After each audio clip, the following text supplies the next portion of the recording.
Nous sommes ici chez la Fou Family. On a rejoint nos amis Jean et Jean. Salut Jean. Salut Doumé. Salut Jean. Salut Doumé. Voilà. Et alors aujourd'hui, vous avez, on va dire quasiment une innovation. Voilà, quelque chose d'innovant, moi je dirais d'innovant, que tu viens me présenter. Et je trouve ça extrêmement intéressant. Qui m'en parle le premier de la collection Blend? Je suis extrêmement chaud pour en parler. Allez, vas-y. Blend, ça déchire. Non mais en gros, c'est un produit qui veut aider les boutiques à augmenter leur taux de succès dans l'arrêt du tabac. Aujourd'hui, on est à 30-40% en moyenne de réussite. Et on se demande comment on peut faire mieux. Et un des principaux biais quand on met quelqu'un à la vape, c'est qu'il a la trouille de la nicotine. Et pour dépasser cette peur, on s'est dit comment on peut déplacer la discussion de la nicotine qu'on a traditionnellement en boutique vers autre chose.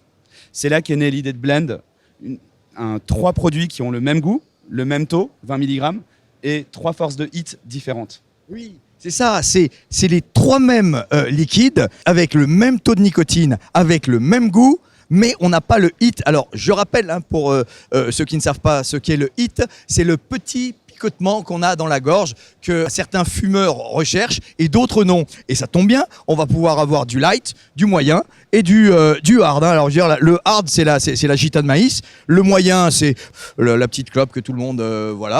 et l'autre, c'est du light. Voilà, donc on a fait varier la proportion de nicotine sel et de nicotine base pour arriver sur 3 profils bien caractérisés d'un liquide tabac avec un goût assez neutre.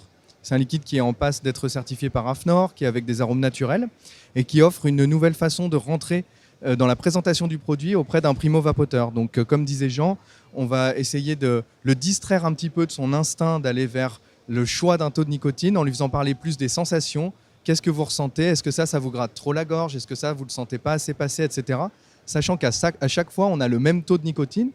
Donc au final, la personne est beaucoup plus susceptible de choisir un liquide qui sera fortement dosé en nicotine et qui va lui garantir un arrêt du tabac plus efficace. Et donc ça, on l'a formulé aussi pour éviter d'avoir de la construction de vapofumeurs. Voilà. Voilà, donc vous mélangez le sel de nicotine qui, on le sait, ne pique absolument pas la gorge, avec la nicotine normale, et en faisant varier ce pourcentage de sel et de nicotine normale, vous arrivez à faire varier le hit sans faire varier le taux de nicotine. Ouais, c'est ça. Alors, il y a aussi d'autres ajustements avec des jeux sur les ratios PG-VG. Des jeux aussi légers, subtils sur les arômes. C'est un vaste travail qui nous a pris beaucoup de temps. On a fait tester ça à des panels de gens à l'aveugle. Ils arrivent à retrier les liquides entre eux. Enfin, c'est un gros travail de fond qui a donné lieu à un dépôt de brevet qui est en cours d'obtention, on espère. Et l'enjeu de ça, tu peux même regarder les boîtes. Il n'y a même pas écrit le taux de nicotine sur le devant. Voilà, il est sur le flanc. Et alors d'ailleurs, à quel taux de nicotine on va le trouver? Alors, le blend, c'est une formule qui est disponible en 20.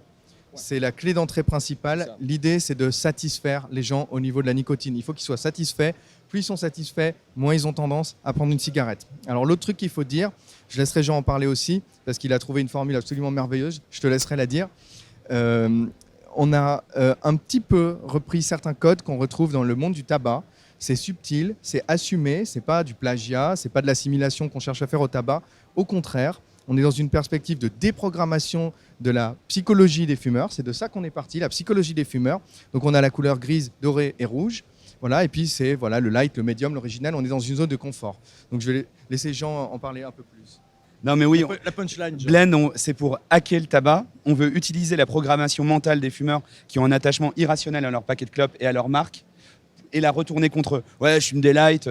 Tiens, il y a du light. Et donc on utilise ces réflexes inconscients qu'on a tous en nous et notre rapport affectif à la marque pour mettre dans les mains un produit extrêmement efficace au primo-vapoteur. Voilà. Alors, voilà, c'était la gamme Blend absolument originale.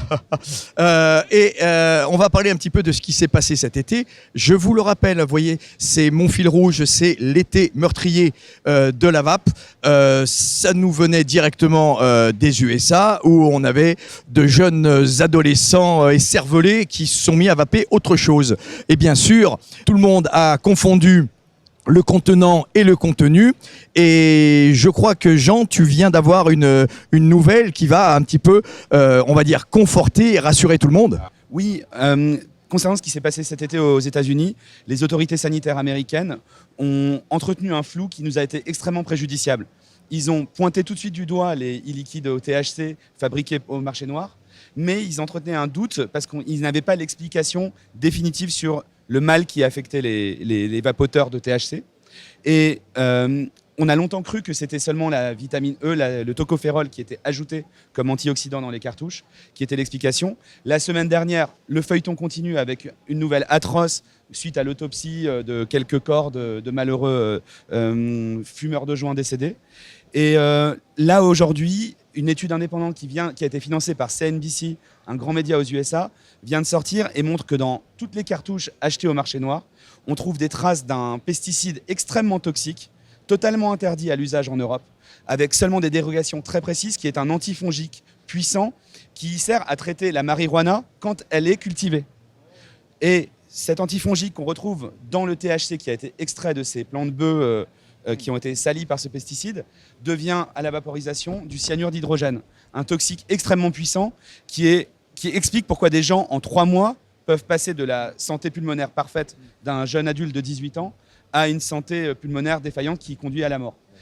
C'est une excellente nouvelle pour la vape. Ça prouve que cette crise est reliée directement au THC et que l'industrie du THC, qui est en passe d'être légalisée totalement aux USA et qui avait intérêt à ce que ça soit relié à la vape, fait face à une vraie crise de jeunesse, une crise de croissance, avec une nécessité pour les acteurs du THC américain de trouver des solutions correctes pour produire de la bonne matière première, ce qui est le cas pour la nicotine qu'on achète en Europe, mais aussi pour arriver à la mettre sur des supports qui soient vapables dans des bonnes conditions.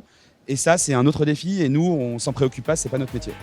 Ben voilà, on ne met pas n'importe quoi dans son vaporisateur personnel. On prend des produits achetés en tout cas en France dans vos boutiques. Sereinement, vous pouvez tous les vapoter. Merci Jean. Merci à tous. Merci Jean. Merci Doumé, merci Hachim. Et ici, je n'ai plus qu'une chose à vous dire. Je vous souhaite une bonne vape et surtout, n'oubliez pas de respirer. Salut tout le monde.